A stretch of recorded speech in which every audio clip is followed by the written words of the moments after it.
Maka apapun yang namanya ibadah itu syarat mutlaknya harus karena Allah. Kalau kita ingin istiqomah, karena kalau kita tidak istiqomah maka tidak akan bisa. Kalau kita tidak ikhlas maka tidak akan bisa istiqomah apapun bentuknya. Ada mungkin di antara kita belajar agama sebentar. Sekarang kalau kita ditanya, untuk apa kita belajar agama? Apa tujuannya? Hati-hati jangan salah tujuan. Belajar agama Islam untuk apa kira-kira? Untuk mengetahui kebenaran supaya bisa dilaksanakan, dan mengetahui kesalahan supaya bisa dijauhi, untuk mengetahui mana halal, mana haram, untuk menghilangkan kejahilan pada diri sendiri dan orang-orang yang di sekitarnya kalau mampu. Itu tujuan kita menuntut ilmu. Kalau tujuan kita menuntut ilmu agama seperti itu, maka tidak akan ada yang namanya frustasi menuntut ilmu. Tidak akan ada yang namanya putus asa atau futur. Terus belajar, karena manusia itu adalah hakikatnya dia tidak tahu apa-apa. Semakin dia belajar baru tahu, oh begini, oh begini. Semakin dia sadar bahwasanya dia ini adalah manusia yang tidak tahu apa-apa, sehingga semakin semangat belajar. Kalau kita mengaji juga demikian. Kalau kita mengaji karena Allah, itu istiqomah insya Allah. Tapi kalau ngaji karena teman, saya ngaji di sana, di masjid A atau di masjid B.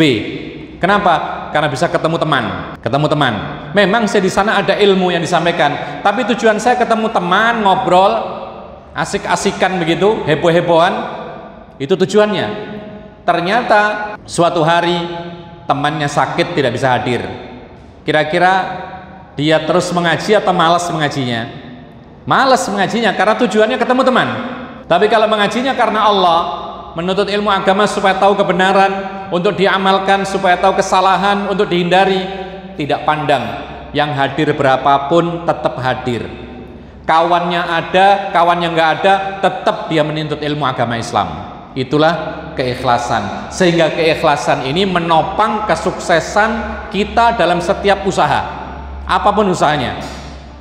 Tapi kalau tidak ikhlas, maka apa yang kita tuju kalau bukan keikhlasan, maka itu dekat kepada kegagalan. Contoh misalnya ada santri penuntut ilmu. Ketika ditanya, apa tujuanmu menuntut ilmu? Dia mengatakan, supaya saya mencapai gelar S3. Tujuannya. Jadi tujuan. Jadi bukan untuk mengangkat kebodohan yang ada pada dirinya, tapi yang dijadikan tujuan, yang penting S3. Ternyata S2 saja nggak tembus. Kira-kira bagaimana kondisinya? Apakah dia mau terus belajar agama atau berhenti di situ? Dia akan berhenti karena tujuannya nggak kecapai, pasti. S2 saja nggak dapat, apalagi S3. Dia tidak akan mau belajar. Ini sama dengan sebagian santri, ya. Dan ini catatan buat orang tua, jangan dijadikan atau ditanamkan kepada anak-anak Anda, antum, seperti ini. Apa itu? Nah, kamu belajar, kalau belajar nanti bisa kuliah di luar negeri. Ini hati-hati. Kemudian ditanamkan motivasi seperti ini setiap hari. Akhirnya anak timbul di dalam pikirannya, saya belajar supaya bisa keluar negeri, saya belajar ini supaya bisa keluar negeri. Terus begitu. Akhirnya menjadi tujuan. Lupa tujuan intinya, yaitu apa? Yaitu mengangkat kebodohan yang ada pada dirinya. Belajar karena Allah.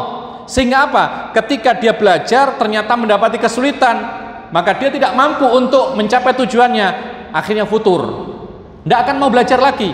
Dan itu terjadi sebagian para penuntut ilmu, sebagian santri, ketika tidak tercapai tujuannya berhenti belajarnya.